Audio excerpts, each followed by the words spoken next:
¿Cómo es posible que cada vez que nos tengamos que reunir con sus dirigentes solo tengamos que hablar de salarios? Que eligen militar en lugar de hacer docencia. Una de las cosas que pasa con la educación pública es que se convierten en centros de adoctrinamiento. Caer en la escuela pública. Van a tener prácticas educativas en el mundo del trabajo que van a ser obligatorias.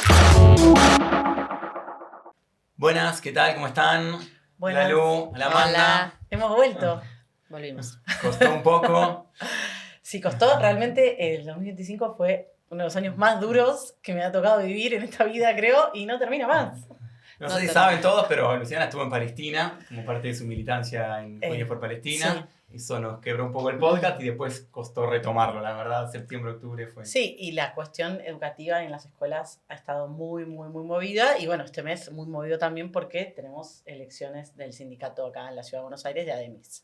Por eso la invitación especial a Amanda Martín, que es actualmente secretaria adjunta del sindicato y candidata en una de las listas a secretaria general. Ya vamos a meternos en eso. Pero un poco capaz la idea era tratar de presentar, también llegando hacia el final del año, un poco cuál es el panorama de conjunto que estamos viviendo del sistema educativo en la Ciudad de Buenos Aires. Sí, un panorama ahora, vamos a darle la palabra a Aman, pero que veníamos charlando justo antes de arrancar, que estamos como, creo que es la primera vez que lo charlamos de esta manera, estamos medio entrando en una nueva etapa, ¿no? En la educación, o sea, estamos como en un punto de quiebre que el gobierno, por supuesto, quiere ser negativo y nosotros intentaremos dar la pelea. Bueno, no, la pelea la vamos a dar, intentaremos que no sea como lo que quiere hacer el gobierno, pero bueno, una nueva etapa de, básicamente, achicamiento del sistema educativo en la ciudad, ¿no, Aman? Sí, ese es el dato, creo que todo el año nos ocupó en denunciar la política del macrismo. También es a nivel nacional, hay que decirlo, diferentes gobernadores, por los informes de las compañías están informando cierre de secciones, cierre de cursos, y en la ciudad de Buenos Aires estamos enfrentando algo inédito, que es el cierre de una escuela primaria en el barrio La Paternal, la escuela 16, Fray Justo, la que estamos acompañando. Justo el miércoles vamos a tener una audiencia judicial en la que está citada la ministra Mercedes Miguel, y este hecho inédito, en realidad, si uno se mete un poquito, lo analiza, es como decías vos, una nueva situación educativa en la ciudad de Buenos Aires. Yo misma estuve afectada por los cierres de cursos en secundaria, venimos en una lucha de los nocturnos. Esa nueva realidad hay que analizarla porque tenemos que darle la pelea, porque bueno, hay un ajuste presupuestario de fondo, algunos elementos que explican los argumentos que tiene el macrismo para avanzar con este ajuste, pero de fondo una pelea, digamos, estratégica que tenemos que dar la docencia, estudiantes y familias. Sí, creo que es importante que lo discutamos bien, porque el gobierno no entró a esto de forma tan improvisada. Ellos tienen su discurso, a mí me impresionó, me tocó como vecino de Villa Santa Rita, que Jorge Macri me invite a su charla con vecinos, fui. No te quisieron dejar hablar. No me dejaba hablar, al final pude hablar, denuncié el cierre, encima se hacía ahí a unas cuadras de la Fray Justo, denuncié el cierre de la escuela y, bueno, primero es cierto, pero al final el tipo agarró la palabra y me respondió. Y ellos tienen su discurso y dice, esto no se puede sostener, grados con 5 o 6 chicos, invitas al cumpleaños de tu hijo y vienen 5 amigos, es un horror. ¿Dijo eso? Dijo eso. Muy preocupado por los cumpleaños. Se sostienen fuertemente en la baja de la natalidad y bueno, argumentan esto hasta desde un discurso pedagógico, digamos, ¿no? De que es necesario un cierto racionamiento de recursos ante una nueva realidad social en la ciudad. ¿Cómo encaramos esto?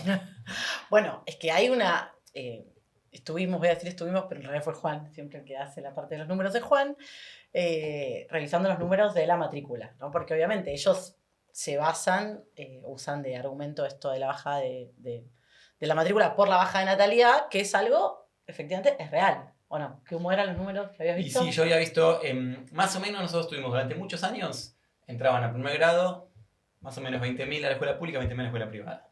De 2020 para acá, lo que vemos es una caída de 1.000 pibes por año. Entonces, en 2020 entraron 20.000, ahora entraron 16.000. Entonces, es una reducción importante. Pero bueno, creo que el debate es cómo hacer, porque también puede ser una oportunidad esa reducción. En la medida que no tiene más recursos. En primer lugar, decir que en secundaria todavía eso no afectó, digamos, numéricamente. No. Y como decía Amanda antes, están cerrando cursos en la secundaria también. Y en la secundaria lo que venimos viendo, y lo charlamos un montón de veces en este podcast, las reformas, sobre todo de los reglamentos escolares y una cantidad de cosas, lo que hacen es que a nadie literalmente le importa lo que aprenden los chicos y las chicas. De hecho, la reforma de Aprende, que también la analizamos acá, es una catástrofe educativa. Lo único que le importa al gobierno de la ciudad y al gobierno nacional, por supuesto, también, es que los chicos pasen y que den bien las estadísticas. Entonces, que entren en primer año y salgan 5 años después, no importa cómo, que pasen 5 años en la secundaria, no importa lo que saben, lo que no saben. Entonces, por ejemplo, una de las cosas que charlábamos es que, bueno, lo dijimos varias veces, no sé si la gente lo recuerda o no, pero primer año no se repite más, digamos, ¿no? De primero a segundo año pasan todos los chicos y las chicas, llevan todas las materias, digo, sí, para hacer, y ahora se dice permanecer, no se dice más repetir, pero para hacer permanecer a un alumno hay que, bueno, hacer una cantidad de cosas, tiene que ser una situación muy particular. Eso, imagínense que, por supuesto, lo que hace es que baja la matrícula de primer año. Y sobre todo en las escuelas nocturnas, porque históricamente, salvo excepciones, pero históricamente las escuelas nocturnas, ¿qué eran? Eran las escuelas que recibían a aquellos chicos y a aquellas chicas que por alguna razón, generalmente tenían que ver con problemas socioeconómicos y algunos problemas académicos, no podían transitar una secundaria en turno mañana y turno tarde. Por ahí de repente tenían 15 años, tenían que ir a trabajar, entonces pasaban, por ejemplo, a primer año en las nocturnas. Hoy, si todo el mundo pasa de primer a segundo año, no hay más primer año en las nocturnas y en el turno vespertino. Entonces ahora viene el ministerio y te dice, pero escúchame, ¿cómo no voy a cerrar este curso si hay 2 pibes anotados? Hay un pibe. Bueno, pero hay un pibe porque vos te diste una política, porque no es que nadie permanece o repite porque todos saben y porque hay una situación, sino que es una situación catastrófica. Ahora, ese embudo que muchas veces se da en primer año y que se da además porque no estaban los recursos para atender las necesidades de esos chicos y esas chicas que por diferentes razones no podían adquirir los conocimientos para pasar de primero a segundo año. Ese embudo ahora está en segundo año. En segundo año tenés un montón de chicos repitiendo y tenés además situaciones... Sí, o no, porque también porque hay una presión, digamos, para que eso no ocurra. Efectivamente, decía, también antes... para pasar de año tenías que tener máximo 2 previas, ahora son 4 o 5, depende de la carga de las materias, es decir, todo el hecho de pasar de año y tratar de que el chico y la chica esté 5 años máximo en la escuela está hecho de esa forma, lo cual obviamente hace que te queden de repente, te sobren docentes, entre comillas. Pero después los propios números, es insólito porque después el propio gobierno...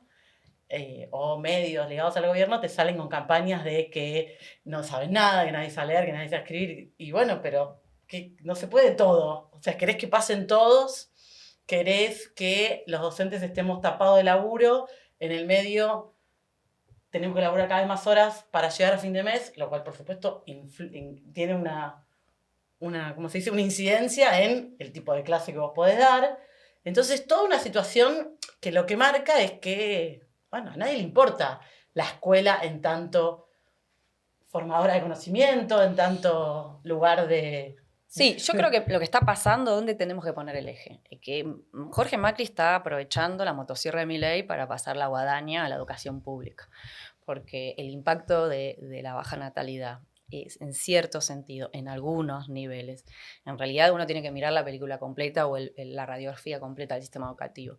Digamos, se están destinando recursos a una educación privada, que es prácticamente la mitad del sistema educativo, se están dando ayudas de parte del gobierno nacional a esas familias que concurren a la escuela privada, el subsidio, la escuela de la Ciudad de Buenos Aires da también subsidios a las familias, o sea, es un triple vía de subsidios a la escuela privada.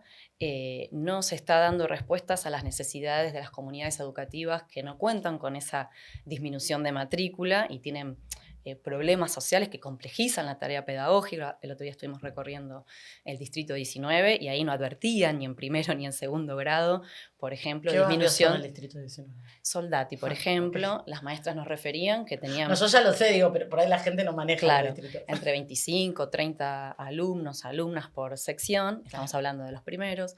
Después, aparentemente, en las salas de 3, 4 y 5 se empieza a notar un efecto, pero después de 45 días a 2 años no tenés es una oferta para enviar a las chicas, a los chicos, digamos, a los niños en la primera infancia, y ahí se llenan los jardines privados o los CPI, que son los que dependen de desarrollo social. Sí, claro, que los CPI no son lugares educativos, son lógico. más guarderías, ¿o no? Bueno, y ni siquiera tanto, porque, digamos, capaz que tienen algunos recursos que los jardines públicos no tienen, pero no reúnen por ahí condiciones de infraestructura o no tienen ciertos, y insisto, no dependen de educación, digamos, no tienen la misma planificación. Entonces yo digo que como concepto nosotros nos paramos en la denuncia, digamos, de Jorge Macri de un ajuste, porque uno puede arbitrar un montón de medidas, políticas educativas, para dar respuesta a una nueva situación, que, insisto, con el ejemplo que estás dando vos, no es lo mismo inicial, primaria, secundaria. Y yo agrego otro elemento, la crisis económica. Esto está bastante investigado en el sistema educativo, como en distintos momentos, y estamos atravesando una situación compleja desde el punto de vista de la crisis social, impactan a que, por ejemplo, a nivel secundario, estudiantes que antes venían de provincia a Ciudad de Buenos Aires a estudiar, ya no puedan mantener sus estudios secundarios, sus familias, digamos. Y esto lo estamos notando en la escuela secundaria. Entonces,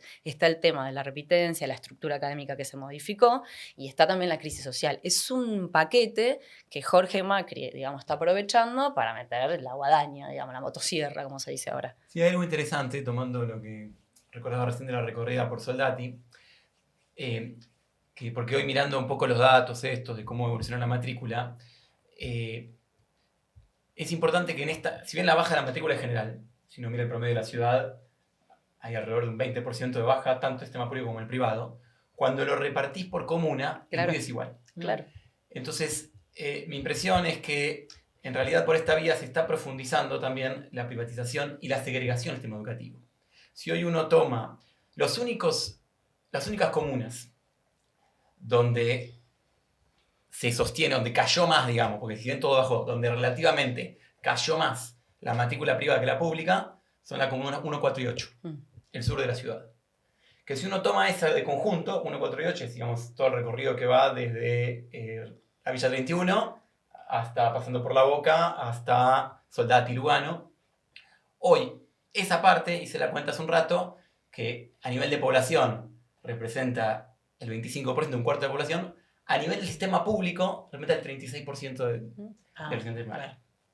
Es decir, que la tendencia que se va O sea, las profundizando es comunas económicamente más altas, concentra la educación privada. concentrada en educación privada, claro. Digo, es algo bastante elemental, cualquiera con sentido común lo piensa, pero es una tendencia que se va reforzando de tener una escuela pública para pobres. Y que esto que ya en su momento he dicho más, que yo, el caer en la escuela pública, incluso por medio de... Que está en nuestra presentación todavía, que nunca la cambiamos. Es verdad, hay que actualizar eso. Bueno, algunas cosas tienen valor, pero incluso en este cuadro de achicamiento, no es un achicamiento parejo, es un achicamiento que sigue profundizando las desigualdades del sistema educativo. Claro. Entonces me parece que eso también hay que tomarlo para ver, en contra de esa tendencia que va imponiendo el gobierno, cómo podríamos explotar esta situación, quizás para lo contrario, para que la escuela pública recupere matrícula de la privada. Si tenemos efectivamente de repente grados con espacio, si tenemos escuelas con más lugar, ¿por qué no se da la política? ¿Por qué no se dessubvenciona escuelas privadas? Claro, y buscamos mejorar la oferta y mejorar las condiciones de la escuela pública para que familias que hoy están haciendo un esfuerzo por ahí tremendo para sostener una escuela privada puedan recuperar el sistema público. Hay un tema ahí, ¿no? No, y también Para cuando pensar. decías, está esa oportunidad para eso, ¿no? Porque yo un montón de gente con la que colaboré a partir de esto, de lo de la Fray Justo, la escuela esta que quieren cerrar, porque supuestamente, empecemos por el principio, ¿por qué hay escuelas privadas? Bueno, porque supuestamente en un momento el Estado no daba abasto con ofrecer educación. Digo, porque hay escuelas privadas subvencionadas, quiero decir, no escuelas privadas. ¿Por qué hay escuelas privadas subvencionadas? Es decir, ¿por qué el gobierno o el Estado pone plata en escuelas privadas, que son un negocio en general, o bueno, son confesionales, muchísimas, ¿no? De diferentes religiones? ¿Por qué el Estado pone plata en eso? Bueno, porque le era más barato ante una demanda educativa, una oferta que el propio Estado no podía llenar, bueno, poner plata en eso. Bueno, si de golpe bajó la matrícula, lo lógico no sería dejo de subvencionar escuelas privadas y confesionales, y que en todo caso, si el problema inicial era ese, lo que pasa es que obviamente, ¿cuál es el tema? Que eso ya quedó atrás y hoy venimos de una política en Buenos Aires y en Argentina en general de ir cada vez más a la privatización y a un achicamiento de lo público. De hecho, es interesante que lo traes vinculado a lo que yo decía recién, porque justamente muestra la tendencia contraria. Si el sistema público se reduce a las comunas 1 y 4 y 8, es exactamente la lógica contraria a la que planteaba hace un ratito. Es el Estado se hace cargo allí donde no es un negocio de la educación privada. Donde Claro. puede ser un negocio, bueno, yo me desentiendo que... Entonces hay un tema ahí también para... No, y para después lo empezar. otro que vos decías, lo de la oportunidad, ¿no? En todo caso, si supongamos un ejemplo de que no existen las escuelas privadas, subvencionadas, etcétera, y efectivamente hay una baja natalidad. Bueno, es por darle también una oportunidad, porque enseguida lo primero que hay que hacer es echar gente y cerrar escuelas y reducir grados. Lógico, la ministra de Educación, Mercedes Miguel, no se merece ni el título que tiene, porque una ministra de Educación no puede cerrar escuelas, no se puede dedicar a cerrar escuelas, además de las reformas antieducativas. Y agrego otra dimensión, digamos, que es el laboral de los docentes. Ojo con Lógico. esto, este es otro problema que tenemos presente y tenemos que pensar cómo lo encaramos. Digamos, esto hace que hay, digamos, en perspectiva, un achicamiento de la planta docente. Esto lo estamos viviendo con la aplicación de las reformas a nivel secundario y además porque si la orientación del gobierno es achicar escuelas, ofertas, digamos, educativas en todos los niveles, bueno, no va a ser necesario tantos docentes.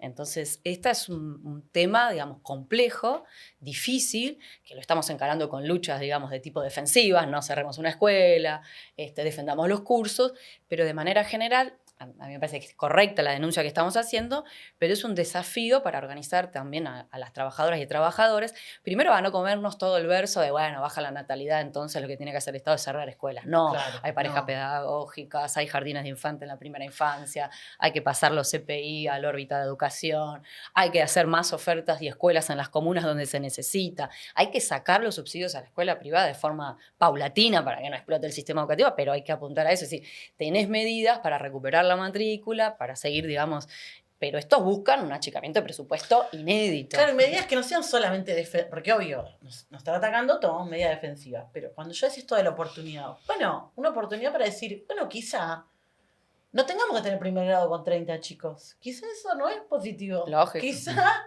más en un momento de crisis económica donde son cosas que afectan un montón a la educación. Un niño, una niña que, más allá del hambre, supongamos que no tiene hambre, que no llegó a ese, pero que en su casa hay una situación de inestabilidad económica, de pago del alquiler, de que no hay trabajo, de que esto que el otro, que lleva una cantidad de estrés y de cuestiones.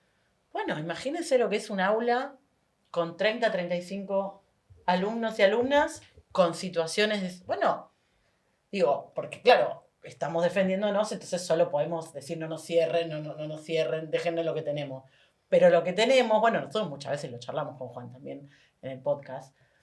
Bueno, lo que tenemos tampoco es que nos encanta. Es decir, o sea, tiene un montón de falencias el tema educativo. Lo que pasa es que una vez estando tan en la lucha del día a día, de que te quieren cerrar acá, de que te quieren bajar el sueldo, que esto, que el otro, es difícil ponerse a pensar en, bueno, pero igualmente esto que estoy defendiendo, está bien que lo defienda, pero también hay que cambiarlo. Sí, incluso pensando en esto también, en no solo que en la defensiva, sino pensar qué medidas sería necesario avanzar. Algo que charlamos el otro día también al revés de Soldati, que tiene que ver con, surgió la propuesta de algunas compañeras de un plus por desfavorabilidad, un plus por zona desfavorable. Como hay en Provincia de Buenos Aires. Claro, algo similar que me parece que Ruralidad existe, se llama, sí. que en este cuadro tiene todo un valor, porque si uno está viendo que donde más se hace necesario reforzar el sistema público de educación es en las comunas del sur, en la comuna 8, en la comuna 4, comuna en el sur de la ciudad, donde la tarea es más compleja. Lógico. En todo sentido, es complejo llegar hasta ahí, es complejo irte de ahí, es complejo los chicos con los que tenés que tratar, es complejo las familias con las que tenés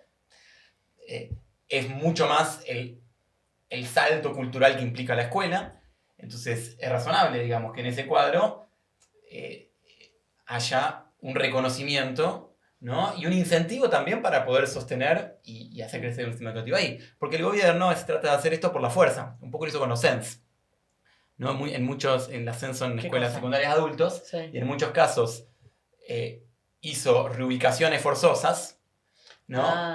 Con el argumento de que hay mucha oferta de CENS en ciertos barrios de la ciudad, más de clase media, donde la gente no va a los CENS, y que faltaba oferta en la zona sur, zona oeste.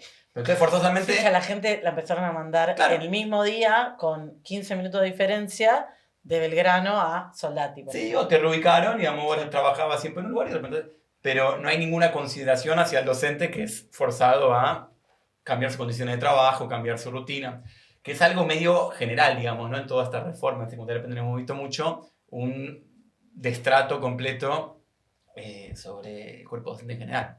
Sí, yo creo que la novedad, como uno de los problemas, es ¿no? La reconfiguración del sistema educativo, a dónde apuntan los gobiernos y qué programa, digamos, alternativo podemos plantear desde la docencia, los estudiantes y las familias para defender la educación pública y que no quede reducida a su mínima expresión, que creo que es el sentido de todas estas reformas, que fueron acompañadas justamente por reformas estructurales. Nosotros asistimos este año a la modificación de los diseños curriculares de inicial y primaria, hace más de 20 años que no se modificaban. También una tercera reforma del nivel secundario, la tercera al hilo desde el 2013 a esta parte. Sí, ni siquiera se terminó de implementar la reforma en 5 años en un montón de escuelas y ya hay una nueva reforma. Sí. La modalidad especial también ha sido modificada, también para vaciarla y dejarla a su mínima expresión, con el ataque más general que estamos viviendo del gobierno de Milei a las personas con discapacidad, a sus acompañantes, a los profesionales. Se ha votado en Ciudad de Buenos Aires, a diferencia del resto del país, la ley de socioemocionalidad contra la ESI. Ahora Milei se viene con todo en el presupuesto 2026 para el año que viene a vaciar de contenidos en lo poco que queda de injerencia del Estado Nacional respecto a la educación, porque está descentralizada, pero con un avance con todo con la ESI. Ya hay denuncias en los medios periodísticos y acá se votó. El macrismo se ha valido, digamos, de la legislación del peronismo, del kirchnerismo. Esto también es importante como debate. Para avanzar una reforma estructural del sistema educativo no es necesario, no se salió de la ley del 2006, no tuvo, y ahora dice que la reforma de Aprende no es una reforma curricular para no pasar por el Consejo Federal de Educación, y lo es, porque nosotros lo hemos denunciado y analizado en qué consiste académicamente hablando. No es que las provincias que gobierna la oposición no, o que gobierna el peronismo, la situación es mucho mejor, para nada. No. En Provincia de Buenos Aires hay una reforma similar. En Provincia de Buenos Aires hay una reforma similar, pero de Burlich como ministro de Educación a esta parte, ellos, como el macrismo, se ha jactado siempre de decir, nosotros no estamos modificando ninguna ley. El marco legal me lo da toda esta legislación que organiza el sistema educativo y que me permite ir avanzando en una degradación educativa brutal y en una pauperización de las condiciones de trabajo como nunca se ha visto. Si uno analiza los últimos 30, 40 años, hoy estaba cerrando la clase en el Joaquín de Historia de Educación Argentina y cerrábamos con un texto sobre la crisis educativa. Después de cada crisis importante hay emergencias y respuestas del Estado que cada vez son más degradantes, ¿no? Ese artículo refería después de la crisis, digamos, del 2001, cómo se dio respuesta con los fines, ¿no? En su momento nosotros lo criticamos. El plan Fines. Exactamente. Sí. Pero si uno analiza todos los últimos programas, los parches, por decirlo de alguna manera, que lleva adelante el gobierno, y estas reformas que recién mencionamos, son respuestas a una emergencia, una crisis muy fuerte educativa, de la cual son responsables los gobiernos, y que la estamos pagando los docentes, la familia, los estudiantes, pero creo que tenemos desafíos muy concretos en la etapa, que tenemos que detenernos a pensar con qué, digamos, planteo alternativo lo enfrentamos, y vamos a una organización de todo el gremio docente para enfrentar esto que es, bueno, tiene condimentos nuevos, por decirlo de alguna manera, digamos. La caracterización nuestra no cambia, estamos dentro de una crisis educativa, que es el resultado de una crisis capitalista más general, es un subproducto de la crisis capitalista, incluso mundial. Uno mira las investigaciones y es así, más o menos con las particularidades en el mundo. En Ciudad de Buenos Aires, que resistió a la Ley Federal de Educación en los 90, acá estamos. Estamos, digamos, asistiendo a una profundización de esa degradación educativa y tenemos que dar el debate en el gremio docente, ¿no? Cómo lo encaramos, cómo nos organizamos, y un poco también pasa por ahí, si se quiere, las próximas elecciones de ADEMIS, porque tenemos nuevos problemas, nuevos desafíos. Y bueno, cómo los encaramos es un poco el debate que nosotros estamos discutiendo escuela por escuela, y qué mejor que una campaña, que una renovación del Consejo Directivo para darnos ese debate de cuál es la mejor estrategia, que nosotros pensamos que tiene que partir desde una buena organización del gremio, cuerpo de delegados, organizaciones por escuela, ante otro problema, que es el problema que vive la clase obrera en general, digamos, en la Argentina, en esta etapa, para enfrentar a los fachos de Milei y demás, que es la colaboración política de, digamos, las centrales sindicales, en nuestro caso la UTCTera.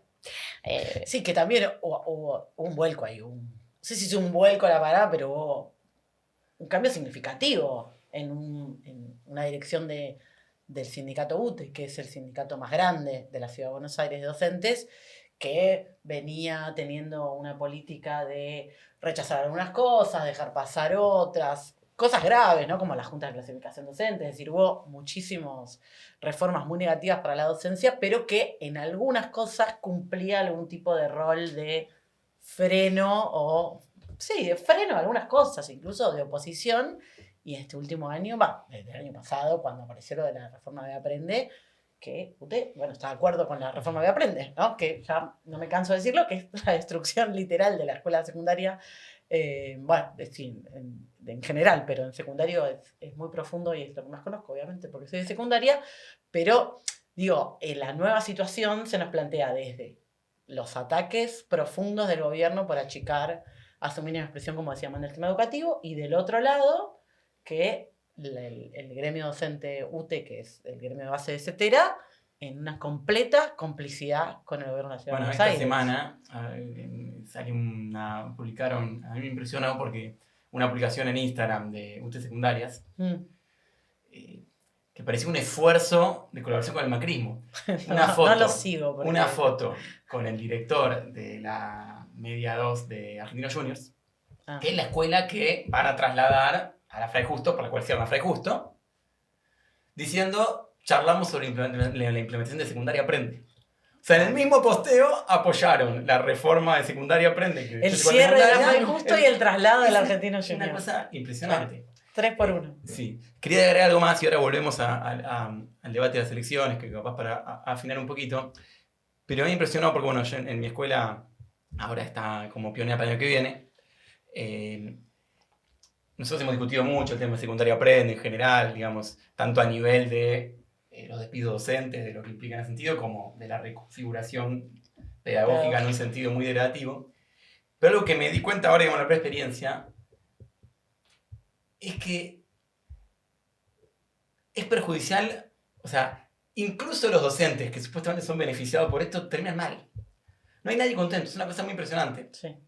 Y hay algo ahí de cómo, que me parece ilustrativo de cómo se planifican las cosas del Ministerio de Educación y cómo enfrentarlas, porque a veces el gobierno puede presentar, pero de repente vos tenés la oportunidad de acumular 36 horas, qué sé yo. Estar en una sola escuela y no estar en 5 escuelas. Sí. Y después cuando lo llevas a la realidad, yo tengo compañeras que de repente, dan matemática. No es lo mismo dar matemática en primer año que en quinto año. No es lo mismo elegir, digamos, uno a lo largo de su carrera docente, se va presentando, va ganando concursos, va eligiendo, a mí me gustan estos horarios. Capaz que te organizaste para un día salir a tal hora para buscar a tus chicos en la escuela, elegiste dar ciertos cursos y otros no, porque te sale mejor, porque es mejor. Y todo eso, ¡pum! Lo barren todo, no importa, vos tenés 26 horas, hacés lo que, si tenés que dar, vas a salir todas a las 6 de la tarde, si yo digo que das primero y segundo. Entonces hay un clima de malestar en las escuelas, más allá incluso de los docentes que perdieron su trabajo, que la situación es más grave, pero hay un clima de malestar dentro de todo el cuerpo docente que es muy impactante y que da cuenta de un ministerio, digamos, que no tiene ni ningún registro, ni ninguna preocupación, porque esos ámbitos efectivamente sea un ámbito, digamos, de trabajo placentero y donde uno pueda, de confraternización y pensando en las difíciles tareas pedagógicas que tenemos que enfrentar. Sí, hay algo que creo que es muy importante y que no sé si lo hablamos alguna vez acá, que es el tema de lo que viene pasando en la docencia con las licencias médicas, ¿no? Es decir, esto que decía Juan del malestar, ya venimos hablando obviamente de esto de que si el sueldo no alcanza, la gente es obligada a trabajar más horas, lo cual obviamente eso hace que si uno trabaja más horas, es un trabajo que se va convirtiendo más estresante por todo lo que venimos diciendo, también es lógico que uno se enferme más, lamentablemente. Pero lo que viene sucediendo en el último tiempo es muy, muy terrible. El gobierno de la ciudad tercerizó la parte del control de las licencias médicas, una empresa llamada Dienst, que le pagan millones de pesos mensualmente a esta empresa. Y lo de esta empresa yo nunca he visto algo así. O sea, para que se entienda un poco, es una persona, nosotros tenemos un compañero que es delegado de una escuela que no volvió más de su caso, ¿no? Que había tenido neumonía. Estaba con neumonía, le habían dado, no sé, X licencia, 1 semana, 2 semanas, ¿no? Un médico, fue a ver un médico, el médico le hizo. Bueno, entonces, lo que podía pasar es que a veces venga a tu casa perfecto, venía a mi casa, que venga un médico, que en general esos médicos lo que hacen es controlar el papel. Y a este compañero lo mandaron a un centro médico que estaba lejos de su casa. O sea, un compañero en una licencia con una neumonía se tuvo que subir un remis, ir a un centro médico, exponerse además, estuvo horas esperando a contagiarse de otras cosas o contagiar a otras personas.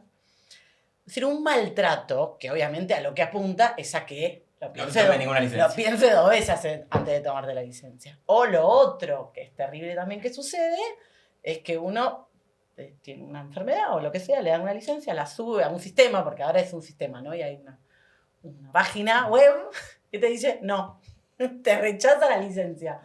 Entonces vos decís, pero yo, ¿y qué hago? ¿No? Y es una situación de angustia y desesperación. Yo también pasé por esto.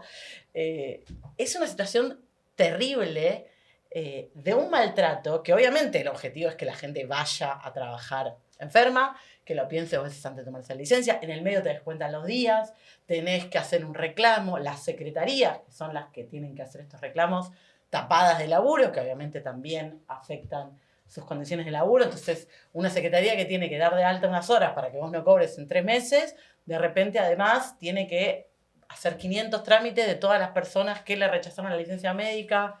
O sea, una situación catastrófica. Esto creo que es otra de las cosas que nos da la pauta, bueno, de que nos están atacando por todos lados y de que tenemos que de alguna manera organizarnos más, mejor y no sé si es de otra manera la palabra, pero que tenemos que los docentes y las docentes tomar algún tipo de carta para luchar contra todos estos atropellos. Hay que hacer como el Garrahan. A ver. No queda otra. Bueno, Lógico. sí. Hay que hacer como el Garrahan. ¿En qué sentido? Todo el proceso de la lucha del hospital lo hemos seguido y acompañado. Acabamos de acompañarlo Sí, lo siguió todo el país. Lógico, concitó un apoyo popular inédito, porque sabemos lo que significa el Garrahan para la población, su trayectoria, sus trabajadoras, trabajadores. Lograron arrancar un 61% de aumento y otras reivindicaciones con un método que es completamente contrario al que hoy le criticamos a la CGT o a la UTCT acá. Fueron unificando a todos los sectores, a todos los trabajadores en una asamblea única, sin distinción de afiliación.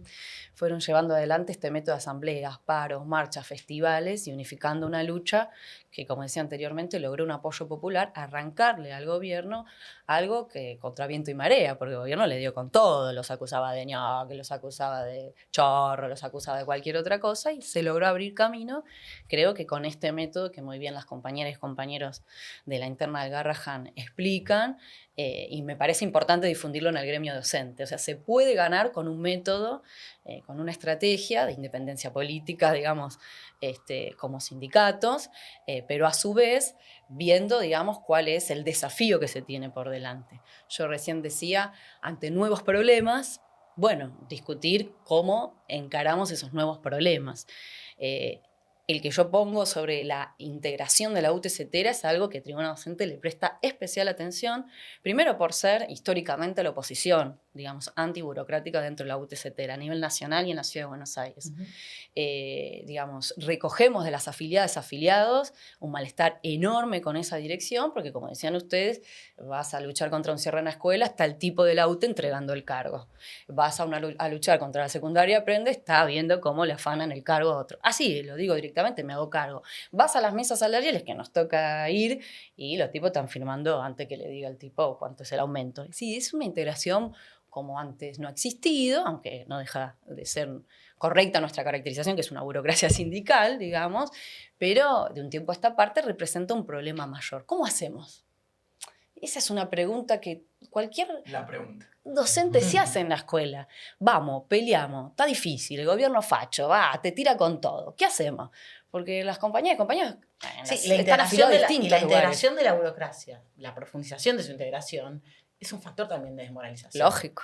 Porque Además ellos militan conscientemente la desmoralización. Lógico. No se Mira. puede, la persona no Sí. da, si esta gente no le importa. mira lo que votan, a mí no me Lógico. importa. Sí. Bueno, el otro día un cartelito, volviendo a lo del Garrahan, dice UPCN. Dialogando y negociando consiguió 1%. El Garrahan luchando con todo, el 61%. Bueno, hagamos como el Garrahan. Mi primer concepto, digamos, para poder discutir esta preocupación que nosotros recogemos en las escuelas. Y Ademis, durante este último periodo, a fuerza de lucha, de combatir la política del macrismo, de mantener su independencia política, se ha logrado indudablemente un lugar en la docencia porteña, pero todavía no ha logrado dar vuelta a esta política de ataque brutal del macrismo y sus colaboradores, y entonces tienen que discutir cómo hacer. Por ejemplo, en la secundaria Aprenda más o menos 130 escuelas se aplicaron. Todavía no logramos dar vuelta. Hay 500 escuelas más o menos aproximadamente en la Ciudad de Buenos Aires. Bueno, falta. Nosotros con denunciar, está bien, es correcto, pero tenemos que ir al lugar de trabajo a organizar el rechazo. En parte lo fuimos haciendo, fue todo un debate, incluso en Ademis cómo hacíamos, si también presentábamos un recurso legal para demostrar que efectivamente iban contra el estatuto del docente, si denunciábamos que era también un vaciamiento académico, hicimos un encuentro pedagógico, para dotar de argumentos también a la docencia frente a esta colaboración del AUTE que dice, está bárbaro, de, che, se puede pelear. Che, si nos organizamos por escuela se puede pelear. Bueno, eso no la dimos vuelta, ahora tenemos el desafío que recién conversamos sobre los cierres, los ajustes. La ministra dijo que quiere cerrar 400 grados en la Ciudad de Buenos Aires. Si esto es así, vamos a tomarle la palabra, porque los tipos lo dijeron en una reunión con legisladores presentes, bueno, vamos a tener que poner bien a pensar qué hacemos. No tenemos hoy las herramientas para ir a esa pelea, digamos. Hay que ver cómo hacemos para Lógico. pertrecharnos. Sí, tenemos que Pertrecharnos. pertrecharnos. Me parece que tenemos que pensar un poco más en grande Lógico. y no conformarnos con que, lo que decía Amanda, hemos hecho desde Ademis, nos hemos ganado un lugar, en general la docencia reconoce a Ademis como el sindicato que lucha, el sindicato que se opone, que es consecuente, no nos podemos conformar con eso. Lógico. Tenemos Entonces, que ir más allá, tenemos que ser el sindicato que necesita la docencia en este momento ante esta nueva etapa que venimos planteando, ¿no? yo lo dije anteriormente, lo del Garrahan, lo vuelvo a decir, lo de cuerpos delegados comunes. No es que se nos ocurrió, qué buena, qué idea. Bueno, el Garrahan acaba de ganar, hubo todo un intento de dividir a los trabajadores. Vos sos profesional, vos sos Las enfermeras enfermera, por acá, los médicos vos por acá, allá, los vos sos de administrativos por UPCN, allá. vos sos de ATE, vos... No. Hubo todo un intento de dividir a los trabajadores bajo ese concepto, digamos. En la Ciudad de Buenos Aires tenemos 17 sindicatos, algunos más representativos que otros. 17, La UTE Cetera no organiza elecciones de delegado. Es decir, deja un vacío organizativo que si nosotros no vamos a una propuesta común a todos los docentes, bueno, estamos dejando pasar la oportunidad de darle fuerza al gremio como concepto, no como sindicato, digamos. Al gremio. Solo claro. organizando las escuelas, los lugares de trabajo, vamos a poder organizar una lucha seria, consecuente, hasta el final, para arrancarle al gobierno, digamos, nuestras reivindicaciones y tratar de dar vuelta a este ataque histórico que estamos viviendo en la educación y entre nuestro laburo, digamos. Creo que estamos bien. Sí, ¿Cuándo bueno, se vota, Amanda, en Ademis? Este 27 de noviembre son las elecciones. Este 27 de Es mayo. ¿Dónde muy- se vota?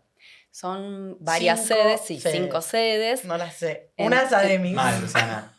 Una es Ademis. Otra es la escuela Ilia, que está en Rivadavia y en Ato Álvarez. Tengo hasta ahí. Exacto. Que- No, otra es la escuela 1 del 19 en la calle Alagón, otra es la escuela Falcone en la calle Malavia, Y la otra es en Beiró, de mi Exactamente. zona, eh, en en, Beiró y el, Benito Juárez. en el distrito 17. 17. Así pueden votar de 8 a 19 horas con DNI. ¿Quiénes votan? Bueno, votan todas las afiliadas y los afiliados con 6 meses de antigüedad, perdón. 6 años es mucho. Es mucho. No, importante, nosotros estamos impulsando una lista que se llama Unidades de las Escuelas, con este concepto que estamos recogiendo.